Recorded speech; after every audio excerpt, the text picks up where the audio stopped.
Happy Tuesday, everybody. Back at it. We're going to work, not going to work real hard. Long story. 27th day of January, 2026. I am Dan Kuntz. It's supposed to be cloudy. That's what they told us, but it's kind of clear out there. A little cool, though.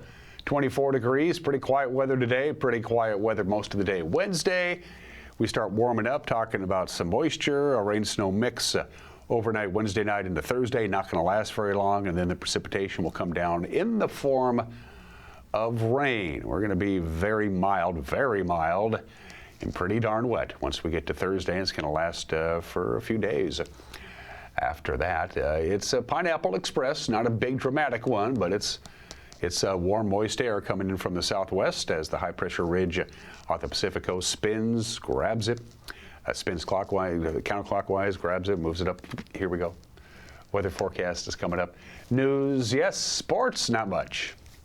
Pretty quiet. Of course, it's fun to know that the Seahawks are one of the last two teams standing, so we get to talk about that for about 10 more days before Super Bowl 60 in the Bay Area.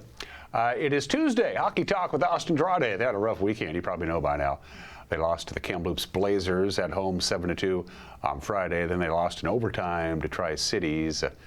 That was 4-3 or 3-2. No, 4-3 in overtime. On Saturday, Austin will be joining me in the back half of the program live right here in the studio, even though I forgot to put the chair in. Normally we chroma key the chair out, but I forgot to put it in. See, because you can actually see my hand go out there. This will be a fun show. Let's do our tour. Let's see what we got around here with our PTZ cameras. I'm really liking these longer days. That's a beautiful view from our Wenatchee Heights camera. Sunrise this morning, about 30 minutes away. Officially, 7:33 is when it'll come up over the East Wenatchee bench. It'll settle behind the Cascades at 4:55 this afternoon. 9 hours, 22 minutes of daylight. An additional 2 minutes and 38 seconds. So that's good stuff there. That is the Arundel Rock camera. Nice view there. Hello, Turtle Rock. Hello, Rocky Reach Dam. Hello, Lake Aniat, which is just the reservoir behind Rocky Reach Dam. Of course, the Columbia River is now pretty much one just big reservoir, and we can see Mission Ridge way off in the distance. That has not been the case for quite some time. Hello, Mission Ridge way off there. Cashmere is looking good. Hello, Cashmere, from our Stein Hill camera, pointed towards the Wenatchee Valley. So the big dark spot that you see there is the Mount Cashmere Golf Course and the fairgrounds and beautiful Cashmere, and the sun just starting to peek up over Badger Mountain way off into the distance. And let's go to the top of 5th Street. Let's go even higher up to the top of 5th Street. 5th Street is on your left. This is the #1 Canyon camera looking right at the sunrise, which isn't quite here yet. Monday's high, 34, exactly as predicted.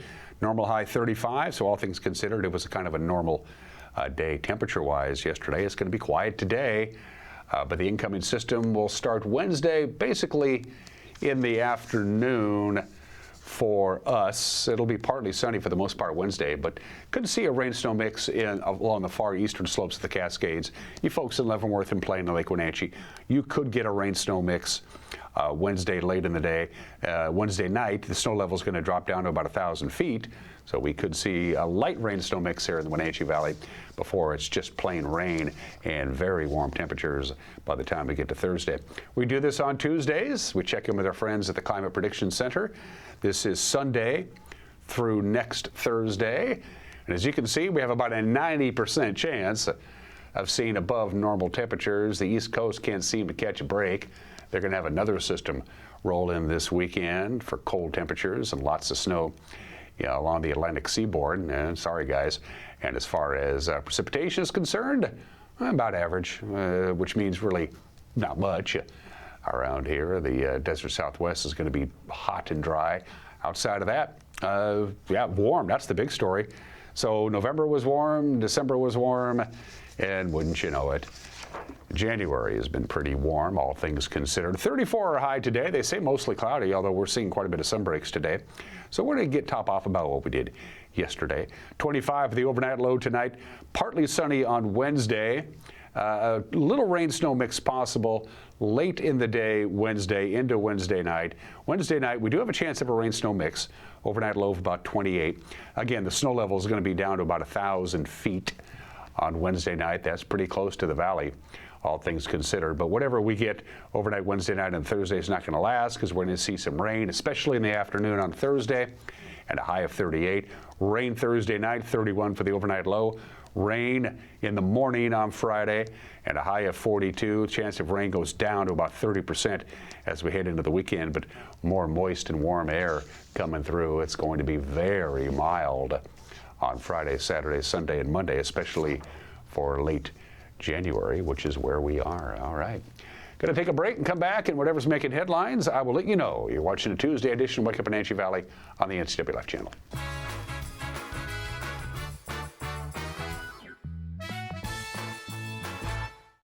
Your favorite local channel is now available for free on your smart TV and connected streaming devices. Watch live programming and catch up with the latest shows on demand. See the local stories that matter to you. NCW Life, now on Roku, Fire TV, and Apple TV.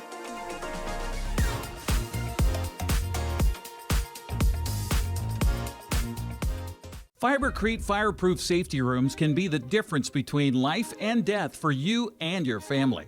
Typical fireproof safety rooms are 8x8 Fibercrete panels providing a solid sanctuary. Fibercrete safety rooms can be above ground, buried underground, or built within new home construction. Best of all, a safety room by Fibercrete is very affordable.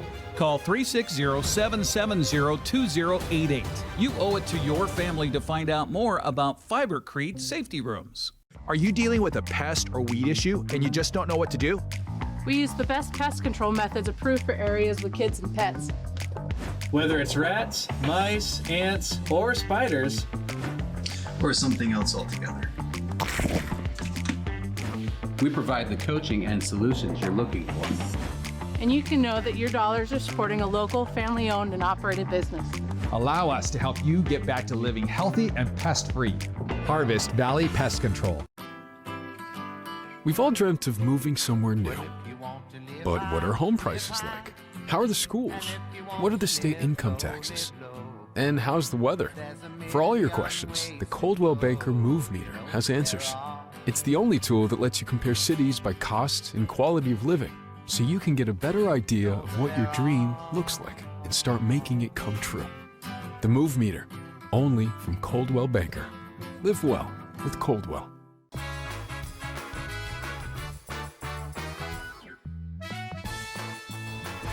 High clouds, pretty quiet right now. 24 degrees, will be about 10 degrees warmer for the afternoon high. They tell us the clouds are going to have the upper hand today and tonight.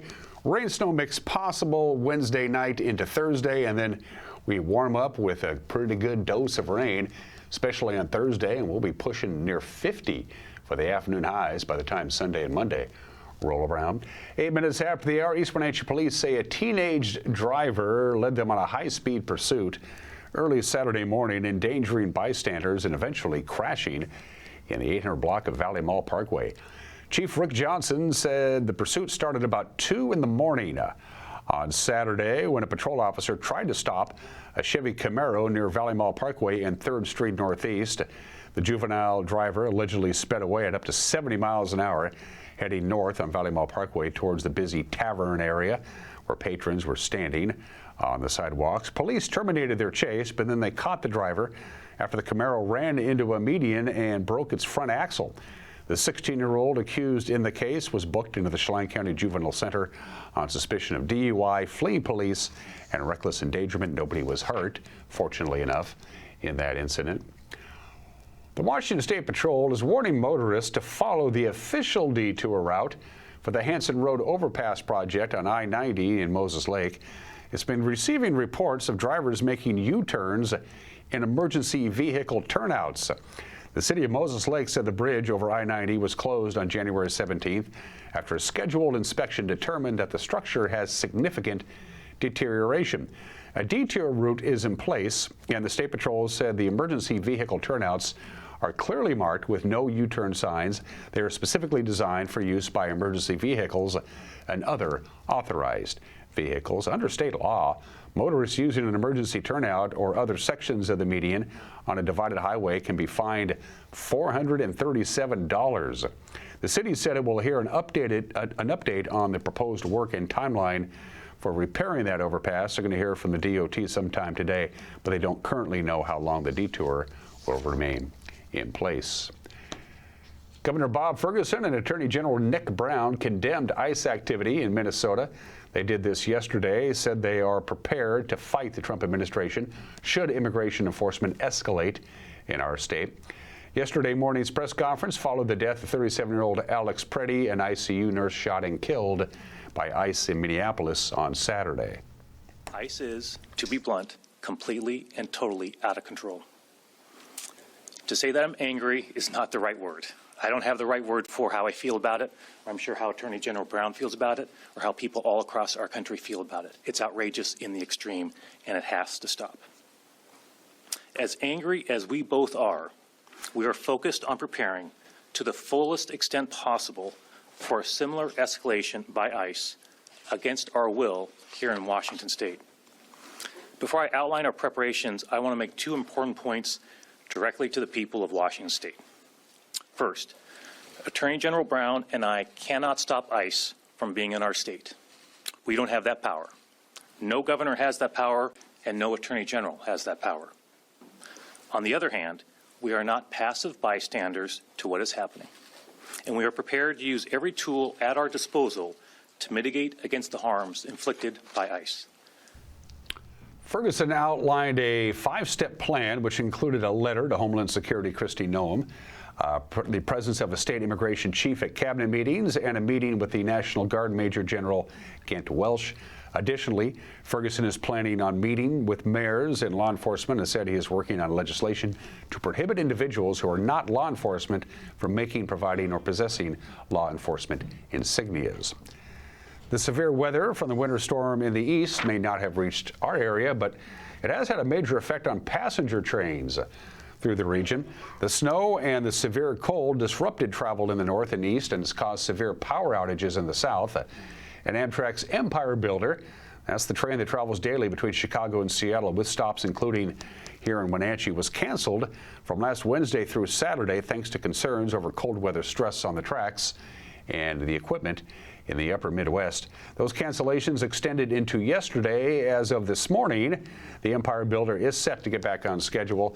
The 4-day route between the two hub cities carries nearly 340,000 passengers each year. It's been about 15 months since WIC Communications, the owner of the Wenatchee World newspaper, bought us, the NCW Life TV. Since then, there's been a process of trying to unify the two news organizations into one. Rick Boone is a news executive who's worked in several markets around the country, and as of January 20th, 1 week ago, he is the news director for both NCW Life and the Wenatchee World. Our own Jefferson Robbins spoke to Rick about his career in TV journalism and what he has in store for the news business in our area. I've been a reporter, I've been an anchor, small markets, medium markets, major markets. I've been a news director for several years in multiple stations. And I tell you, every adventure is always a new adventure for me. And this is the beginning of one that I'm so looking forward to. And I'll tell you why, because I love small communities. And the reason why, because you get to the heart of every story. And journalism really means a lot in smaller communities, because everything means a lot to folks who have chosen to be in such great locations like this. In a bigger city, people tend to not hone in on journalism or understand the purpose of what a TV station or a newspaper can do for you. But in a smaller community, they get it and they understand it tremendously. Well, where got you into journalism? Why did you want to join the news profession? Fun story, Jefferson, fun story. I was 5 years old. I grew up in the DC area, and I was sitting and watching TV with my mother, and we were watching WUSA.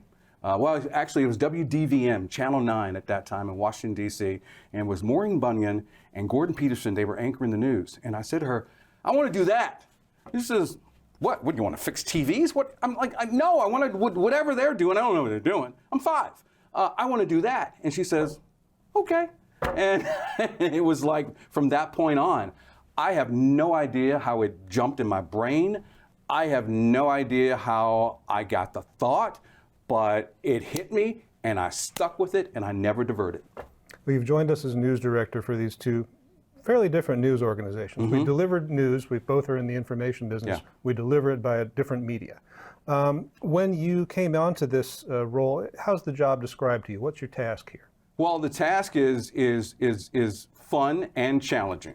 The task is when you have television and print, two things that unfortunately a lot of audiences are drifting away from because there's so many different, so much different competition out there. Unfortunately, it's not the days where the 1950s or 60s where you had maybe 2 or 3 networks and you could get away with basically everyone watching those particular things or reading those particular newspapers because that's all they have. Right now, we got a lot of competition. So one of the challenges that I had is trying to find a way to bring people to the mediums that they know so well, television and print, but also how we can branch those out and get those on other platforms that can drive them back to the original platforms. We're talking social media, we're talking about our digital output as well. So that was a way to be a multi-platform newsroom. We can integrate our TV station, NCW Life, and also Wenatchee World and our other print properties all together where they can support each other. Either reporters for print can help out television, television can help out print, and we can also expand it on the digital and social aspect because we want to be where the viewers are. Do you have an approach that has worked for you that you recommend to other journalists? One of the things that I always looked at when approaching a story is one very core thing. What's important to the person I'm doing this for versus just doing a story with a mouthpiece, let's say serving the purpose of being a voice for, let's say, an elected official or someone of significance, is keeping that story the way it should be for the people. That's what journalism is all about. And if a story impacts somebody, I think those are the rich stories versus a story that comes from, which a lot of folks may know, but we call it in the business press releases or from a PIO, a public information officer, and telling their story, which is okay, but it's also about telling that mom's story that has gone through some difficulty out there, or that businessman who lost his business because of some particular tax issues or whatever it may be, telling their stories, or if they have problems, calling us to solve those issues in their lives. So telling stories from a people point of view for the people that we serve has been my philosophy, and it works so well because people, viewers, are smart, much times smarter than us. If they know that you only go to communities when there's a shooting and you want to get these horrible sound bites and then walk out of there, they're not going to feel respected. But if you put yourself in the communities that you serve on an ongoing basis, get to know the folks all the time, so no matter if it's something good or bad, they know who you are. So I think if you always have that approach, caring about the people we serve, that's the number one thing, and it's worked for me every single time. No matter what market I've ever been a reporter in, just coming to someone without the camera and saying, "How you doing? My name is Rick. What's going on? What do you do?" Asking them about their lives. What's important to them? What frustrates them? How can I help? And it seems to be something successful, and I love it. And a sad story on this Tuesday. A hero of Chelan County's mountaineering and backcountry rescue community has died. Jeff Patton of Cashmere suffered a health emergency last week while visiting British Columbia on a climbing expedition. The orchardist and veteran climber was a key part of Chelan County Mountain Rescue, the all-volunteer team that helps get people who are lost and injured in the backcountry, particularly since he's been there from the beginning. He participated in rescues both as a climbing team member and as the group's communications manager. In 2012, he was part of a group of climbers who challenged the peaks of the Himalayas. Jeff Patton was 69 years old, and that's what's going on here. On this Tuesday, if you'd like to be informed about what's going on around here, we have a little program we're quite proud of, the NCW Life Evening News at 5 o'clock, 6 o'clock, and 10 o'clock. 5 o'clock, 6 o'clock, and 10 o'clock on TV. Once again, Grant Olson is still on assignment. Jefferson Robbins will be in the anchor chair. I'll be handling weather. If you have a news tip, send us an email, news@ncwlife.com. But don't forget, we're on Roku, we're on Apple TV, we're on Amazon. We're We're everywhere. And we're going to take a break and come back with whatever sports I can cobble together. You're watching Wake Up Wenatchee Valley on the NCW Life channel.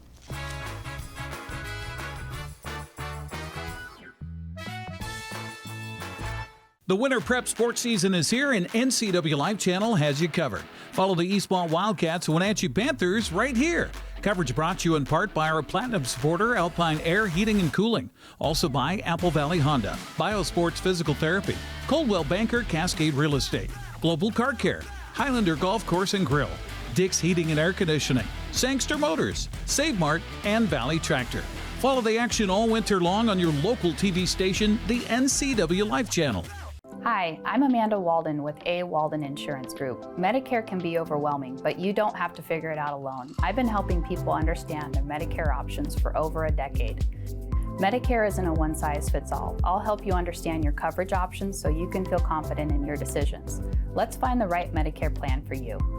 Call me today or come and see me at my office located on South Chelan Avenue in Wenatchee between the YMCA and the Social Security office. I look forward to meeting you soon. Highlander Golf Course and Grill, your place for fun, food, and friends. Happy hour every day, 2 to 7. Try their brand new menu and famous prime rib every Saturday night. Planning a celebration? Book your holiday party, wedding, or private event, even in their exclusive simulator rooms. Highlander Golf Course and Grill, where every day is a celebration. Visit today. For over 35 years, the Sangster family has been not only representing GMC, but the entire community. As one of the few family-owned dealerships in Washington, you can count on our personal integrity, which has spanned over 3 generations, to ensure your satisfaction. Sangster Motors stands behind everything we sell, from GMC professional-grade products and service from a professional-grade dealership. Remember, caring about your family is what brings you back to ours.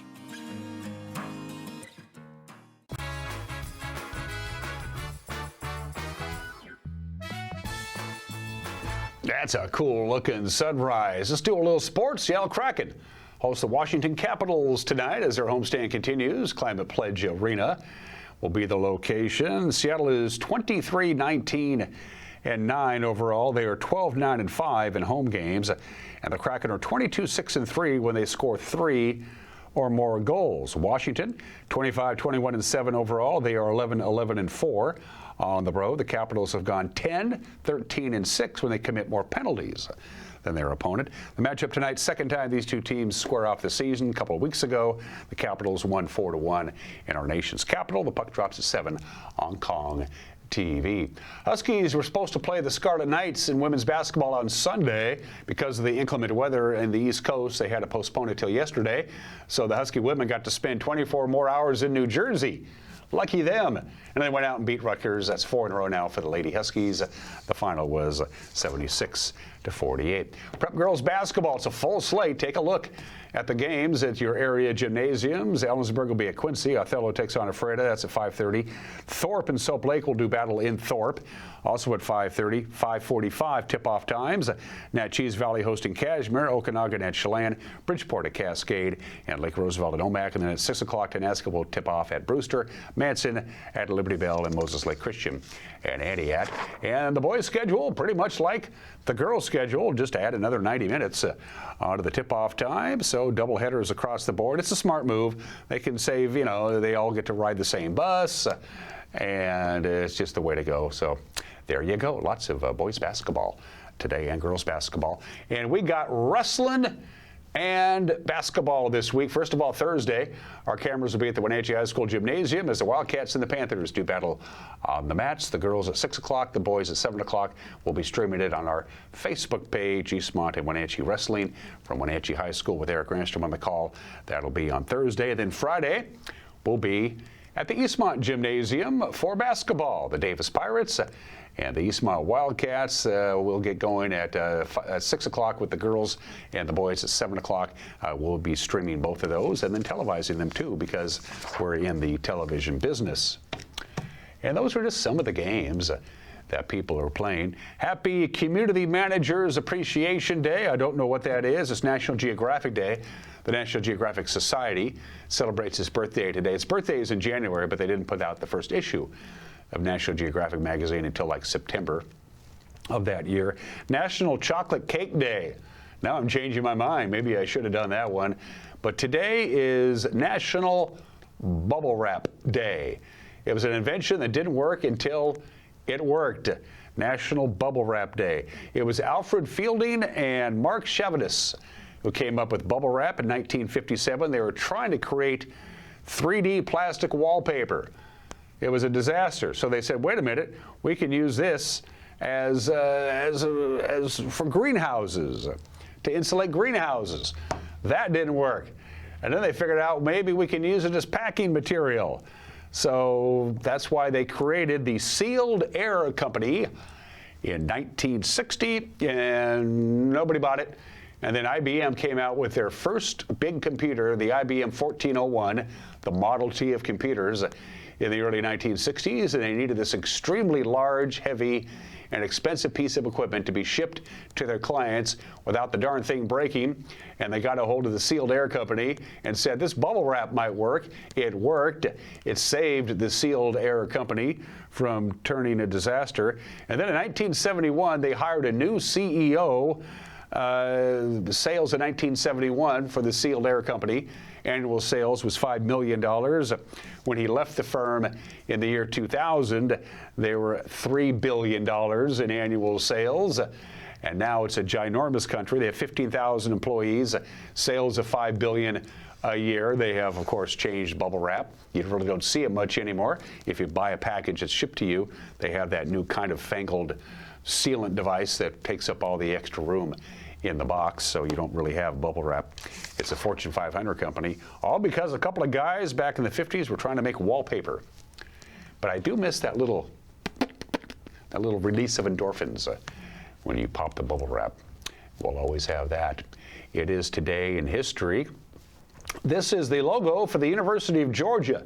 What makes it so interesting? It was the very first public university in this country's history. Georgia was founded. The University of Georgia was January 27th, 1785. Lyman Hall, one of three doctors who signed the Declaration of Independence. He was a Yale University medical student. He was then the governor of Georgia, and a year before, in 1784, he convinced the Georgia legislature to put aside 40,000 acres in Athens, Georgia, for a university. And the Georgia legislature said, sure, why not? Georgia, the University of Georgia, the very first public university, opened its doors to its first students on the state 241 years ago. 59 years ago today, Apollo 1. It wasn't a liftoff, it wasn't a launch, they were just doing some testing. They were in a sealed cockpit on top of the rocket. Pure oxygen atmosphere, it was 100% oxygen, which was higher than the atmospheric pressure. The cabin was sealed with a hatch cover, which could not be removed because of the high pressure. Some kind of fire broke out. Where the fire started and how it started remains a mystery to this day, but when you're in a pure oxygen environment, it basically, well, they all died. Gus Grissom, Ed White, and Roger Chaffee were all killed. The audio recordings of what happened is available. It's in the public domain. It's a very difficult thing to listen to. I don't recommend it if you don't really want to. And of course, on top of all that, there were things inside the cabin that would burn. The Apollo 1 disaster on this date in 1967. We got out of Vietnam, or started it anyway. The American involvement in the Vietnam War ended on this date, January 27th, 1973, with the signing of the Paris Peace Accords. And on that very same day, January 27th, 1973, Colonel William Nolde is killed in action. William Nolde would become the last American casualty of the Vietnam War. The war itself would continue on for a little over 2 years after that, of course. Nolde was number 45,914 confirmed dead. 45,914 confirmed dead. An additional 11,683 men went to Vietnam and never came home, officially listed as missing in action or presumed killed. We got out of Vietnam on this date in 1973. Super Bowls, which is a registered trademark of the National Football League, all rights reserved. Super Bowl XXV, Super Bowl 25, considered by many to be the best Super Bowl ever. It was the only one-point Super Bowl game ever. We've had overtime games, we've had great games, we've had real blowouts. The Giants beat the Bills 20-19, wide right for Scott Norwood. A lot of people think this is the best Super Bowl ever. This was just 10 days after the breakout of the Gulf War in 1991. Whitney Houston's rendition of the Star Spangled Banner became a top 10 hit on the radio. It was crazy. ABC televised it, but they did not televise the halftime show. The halftime show was New Kids on the Block. They taped it. They played it after the game. ABC News during halftime did an update with Peter Jennings on the Gulf War. Again, the only Super Bowl so far that has been decided by just 1 point. And this is the first Super Bowl ever played where neither team, the Giants or the Bills, committed a turnover. And finally, 23 years ago today, January 27th, 2003, the first selections for the National Recordings Registry is announced by the Library of Congress. Among the recordings forever enshrined, Thomas Edison reciting Mary Had a Little Lamb, the oldest recording still in existence. That was from 1888. All of FDR's fireside chats, the oldest known recordings of Casey at the Bat and Who's on First, Bing Crosby's original recording of White Christmas, Woody Guthrie's original recording of This Land Is Your Land, Elvis's legendary Sun Sessions from 1954 and 1955, Ray Charles' recording of What I'd Say, the Miles Davis jazz classic Kinda Blue, and Respect by Aretha Franklin. The first selections for the National Recording Registry was selected on the state. Pretty good job, too, all things considered. Birthdays, a lot of heavenly birthdays. I was listening to Mozart over the weekend. This happens sometimes. I listen to somebody, and then the next thing I know, it was their birthday. Wolfgang Amadeus Mozart only lived to 35.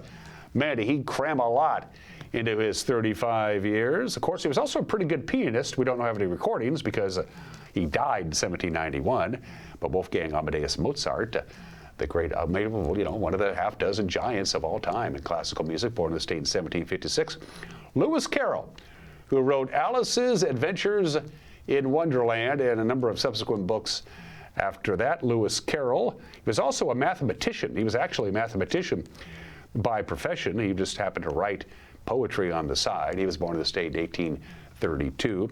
Jerome Kern, Old Man River, Smoke Gets in Your Eyes, the musical Showboat, The Way You Look Tonight, one of America's greatest songwriters, the legendary Jerome Kern, born in the state in 1885. Guy could write music, who's kidding who? The man who played Floyd the Barber on the Andy Griffith Show. He was also the original voice of the Doctor in the radio version of Gunsmoke, Howard McNear. Born in the state in 1905, during the second season of the Andy Griffith Show, he suffered a stroke. It didn't affect his brain, but it paralyzed his entire left side. He left the Andy Griffith Show for about a year and a half. He wasn't going to come back. Andy asked him to come back, and since he was paralyzed on his left side, he couldn't move. So after that, you could always tell when you watch an episode of the Andy Griffith Show if it was pre-stroke or post-stroke, because after the stroke, Floyd the Barber was always sitting down or he was standing up and being supported by braces, which could not be seen by the camera. Howard McNear, born in the state in 1905. The drummer with Pink Floyd, the only member of Pink Floyd who never left the band, and the only member of Pink Floyd who was on every album, Nick Mason, is 82 years old today. Somebody should probably tell him. And the 17th Chief Justice of the United States of America, John Roberts, is 71 years old today. For Heat and Air, call Alpine Air. For Heat and Air, call Alpine Air. They are our platinum sponsors. Thanks, Alpine Air.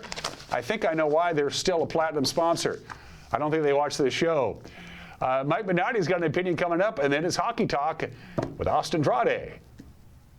We're hanging in there. That's coming up. You're watching Wake Up Wenatchee Valley on the Instant Life channel.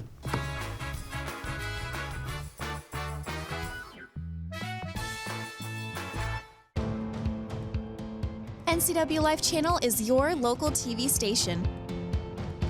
We believe in being the spotlight and mirror to the communities we serve in North Central Washington.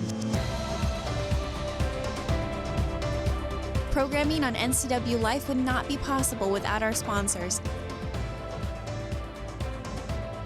Special thanks to our platinum sponsor, Alpine Air. Turn to the experts at Carrier and Alpine Air. Welcome to Mountain Chick Floral, your go-to flower and plant shop in downtown Wenatchee. Explore their wide variety of unusual and fun plants. And when you buy a plant in a container, they'll pot it up for you absolutely free. Birthday or weddings, they'll create the perfect floral arrangement for you. Brighten up your office with fresh blooms delivered to your door or business. Ask about floral subscriptions. Visit Mountain Chick Floral today, where every occasion is a reason to celebrate with flowers. When your heating or cooling system is giving you trouble, call the diagnostic doctor from Dick's Heating and Air Conditioning.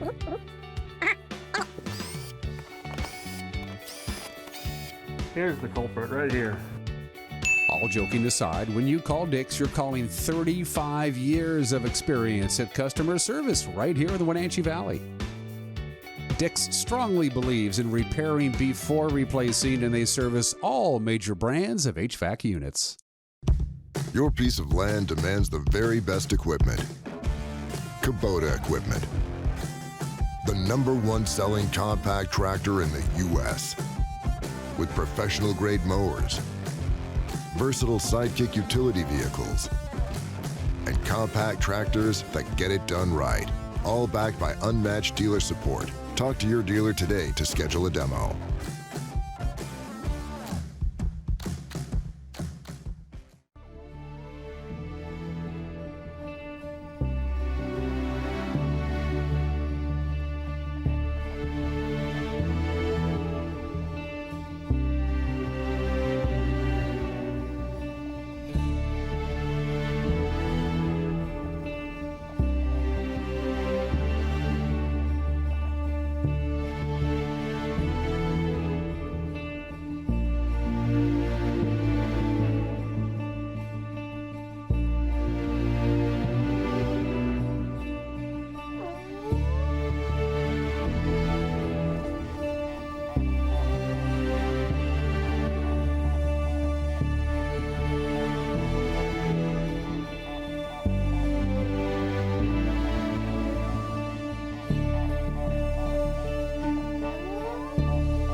This is Mike Mad Dog Magnati, and everybody is entitled to my opinion.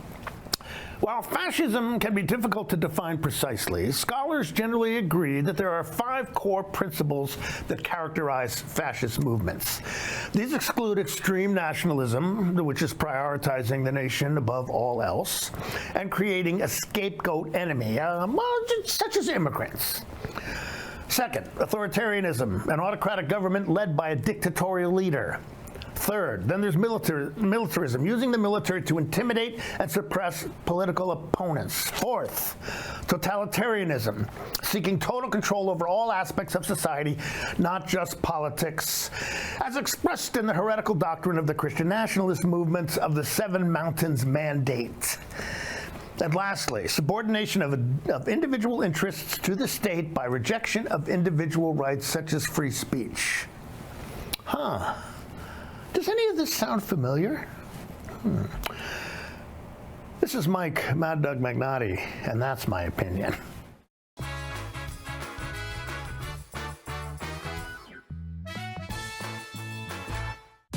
Your favorite local channel is now available for free on your smart TV and connected streaming devices. Watch live programming and catch up with the latest shows on demand. See the local stories that matter to you. NCW Life, now on Roku, Fire TV, and Apple TV.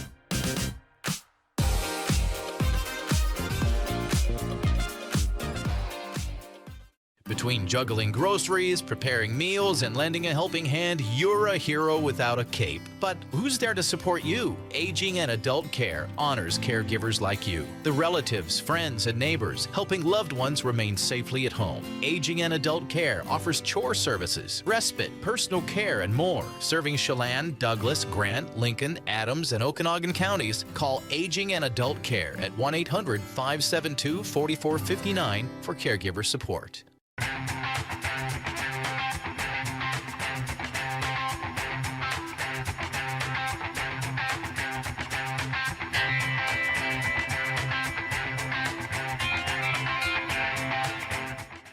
News, weather, and sports. It's all here weekdays at 5, 6, and 10 on your local news source, the NCW Life Channel.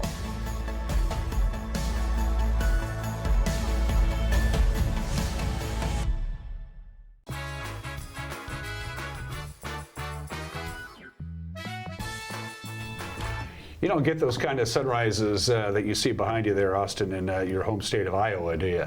Certainly not with mountains. No, that's true, because they don't have, did they remove the mountains? Oh, long time ago. Yeah, they ironed it flat, right, if I remember correctly? Some sort of Paul Bunyan legend, I'm told. Paul Bunyan, I think John Henry may have had something to do with it. Oh, okay. Hauling away all the dirt and the rock. American mythology. To heck with hockey talk. Austin Draude joins us because it's Tuesday, and by state law, we must talk to him. Talk about Wenatchee Wild hockey. We can't gild the obvious lily here. It was a pretty tough weekend. Friday was a wash. Kamloops came out to a 7-0 lead, and it was Katie bar the door after that. You're not going to come back from a 7-0 lead after 2 periods. 7-2 was the final Blazers over the Wild. So let's jump to Saturday.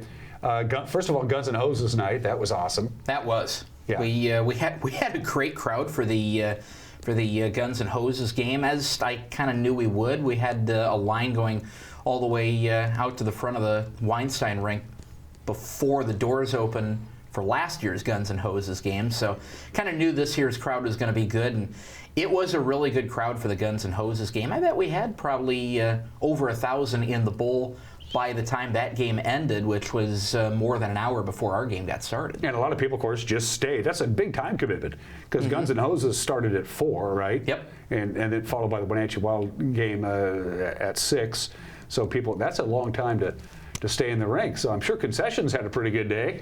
I'm sure they did, but no, it was a great crowd. It was a crowd that was in it until the end of the game, which would stand to reason with a 3-0 lead, and then a game that goes right to the brink of overtime. Well, because we do this, we'll do it again. No highlights from Friday. What's the point? Let's go straight to Saturday at the Town Toyota Center with the Tri-City Americans.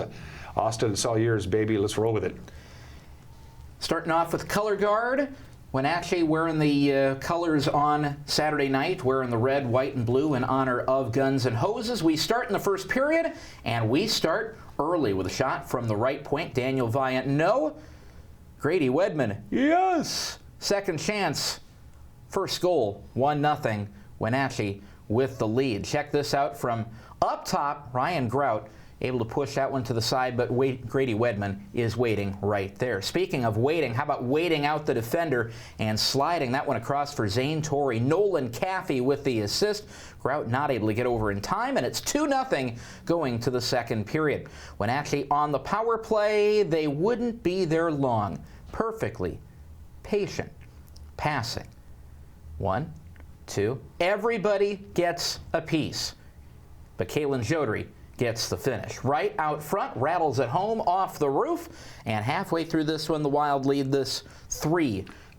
American defensemen just seem to be standing around. They're not really skating much at all there. And Kalen Jodry and the group take advantage, but that would unfortunately change. A takeaway at center, Savin Verk gets it to the blue line, throws it home just as his teammates are getting out of the zone, and that makes it a 3-1 contest going to the third period. Wild still up by a couple, but Tri-City would do their best to change it. A backdoor tap in from Jake Goodell. Savin Verk tag teaming with him on this one as we go out wide and check out that chance from just inside the hash marks. That makes it 3-2. One more look from above the goal, And this time it's Tobias Tversnick who has to get over quickly. 3-2 game. The Wild still in the lead for a couple of minutes. Charlie Ellick, NHL draft pick. That's why a snipe from the top of the right wing circle ties this game at 3-3.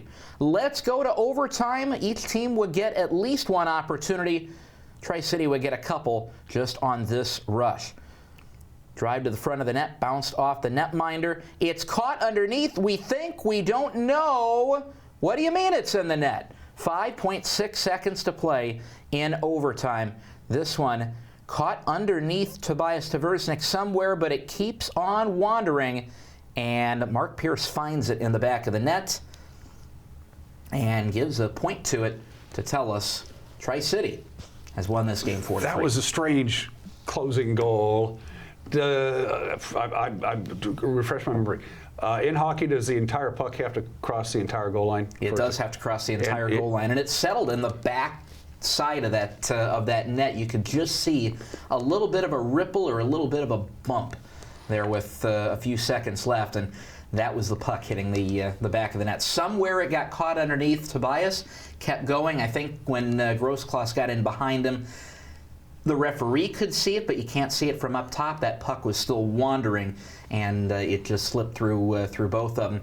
Maybe got some cover over the goal up top, but that puck was still moving, and it settled right where the Wild were hoping it wouldn't. One of the technological advances, and is required by all the teams in the Western Hockey League, is to have that overhead goal cam. It's there for a reason, but that would not have helped anybody on Saturday night, because from the overhead goal you couldn't see the puck at all. It was that lower camera you could actually see the puck just over the line. Yeah, it was. The overhead it's a great tool to have most of the time, and it's up to the discretion of the referee whether he wants to go up top and have a look at it. Looking at the overhead replay, I thought, well, gosh, I've lost sight of it. It's got to be under him.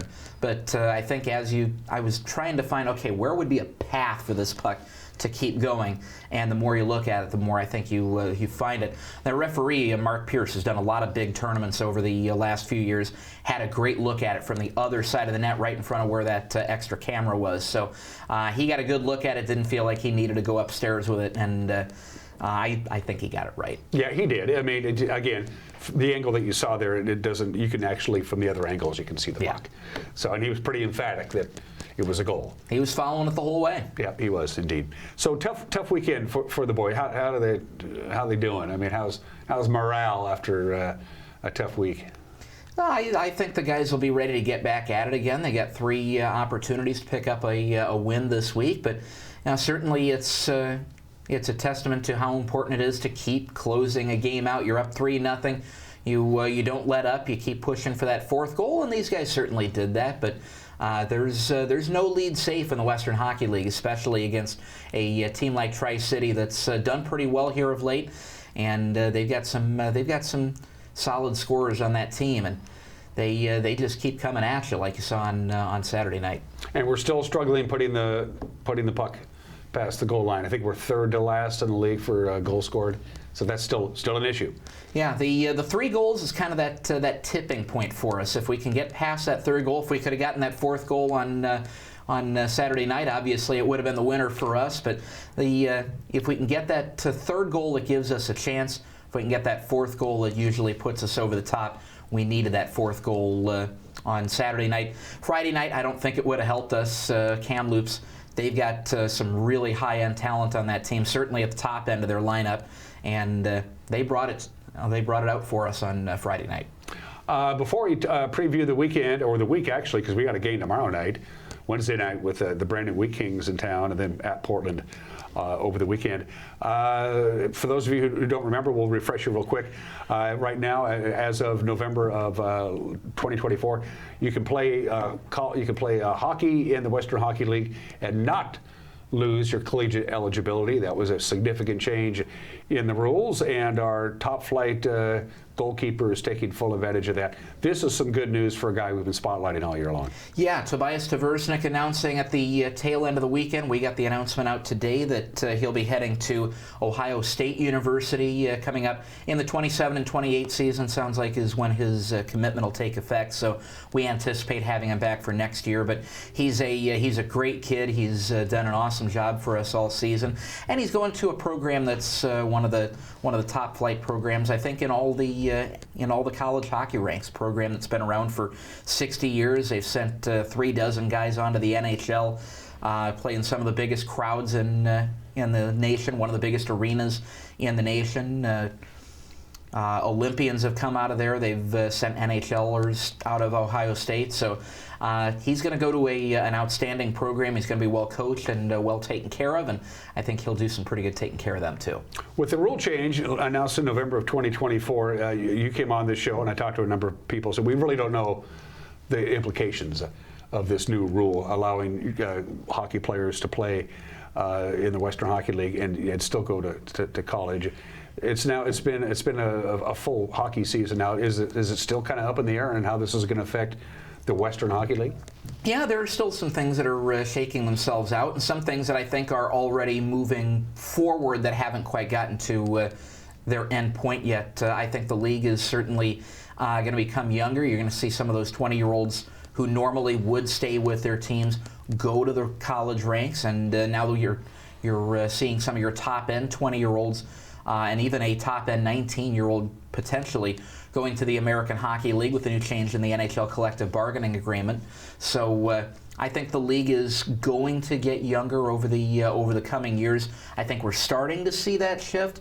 We're not quite there yet, but certainly it's been good for the Western Hockey League and the CHL in general in that the CHL has started to become the preferred destination for kids before they go on to the NCAA ranks, before they go on to pro hockey. That was one of the big selling points of the USHL was when you're an American player or a Canadian player who wants to play NHL or NCAA college hockey, you can't go to the CHL, you'll lose your eligibility.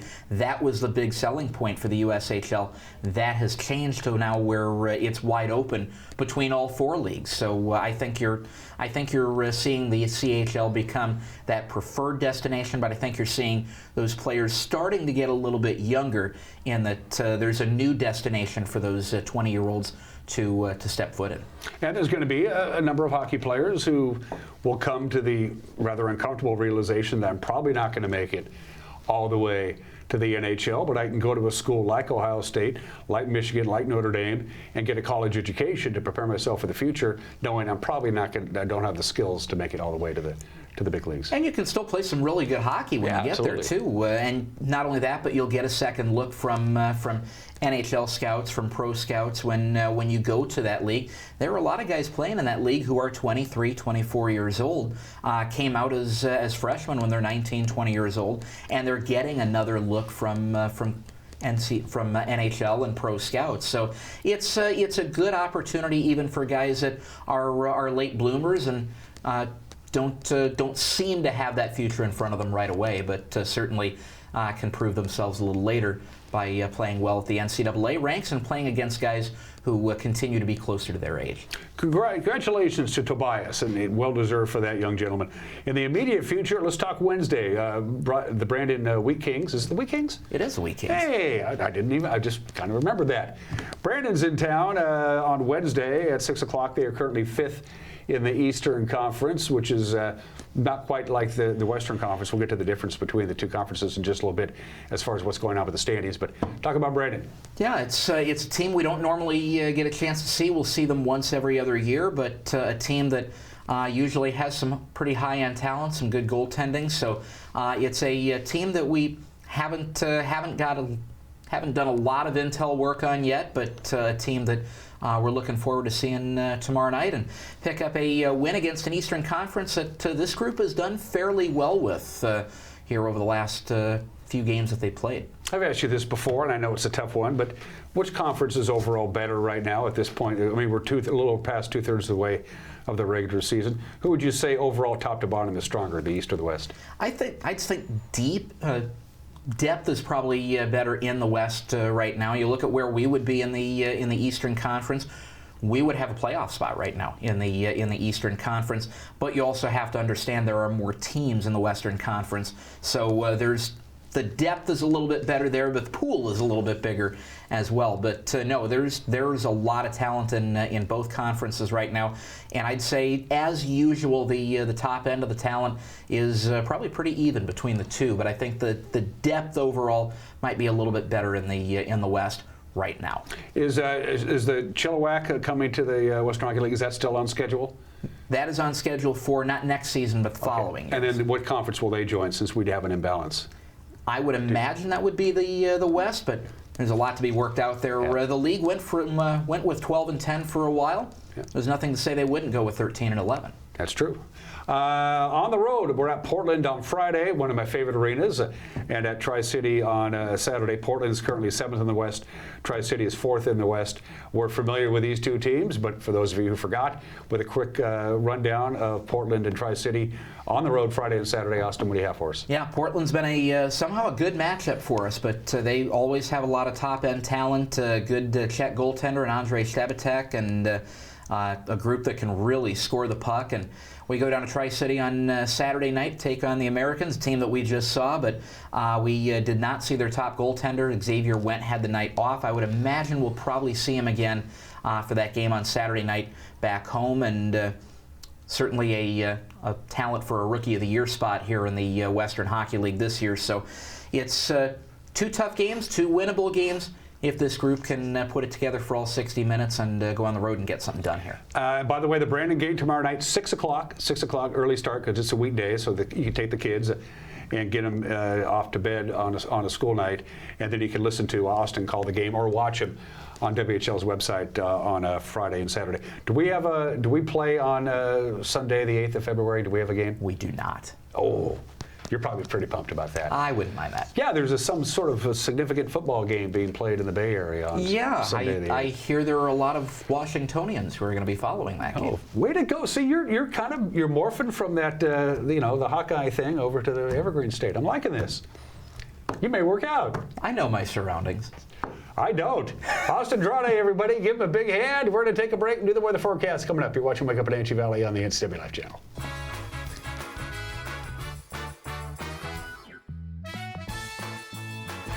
Whether you're a new homeowner or looking to update, Save Mart in Wenatchee has everything you need.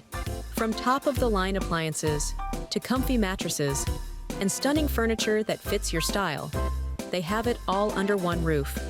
With great deals and expert customer service, you'll find the perfect pieces for your space and your budget. Save Mart, your local destination for quality appliances, mattresses, and furniture at prices you'll love.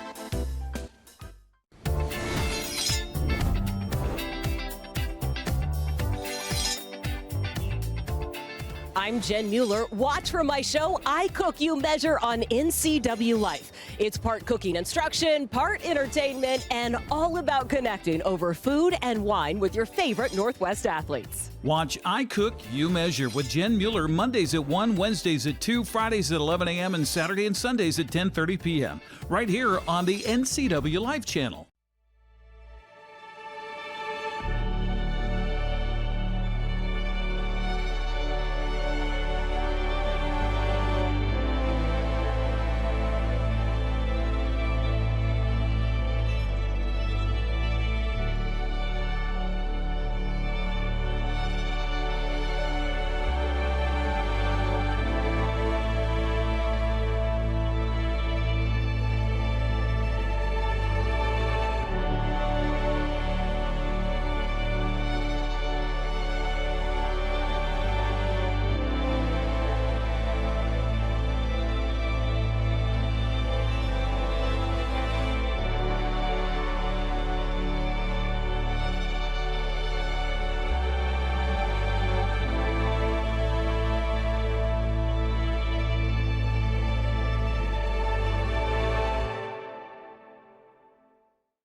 Malcolm, my producer, doing a fantastic job of singing the theme to wake up Wenatchee Valley in my IFB. Yes, there are words, and they stink.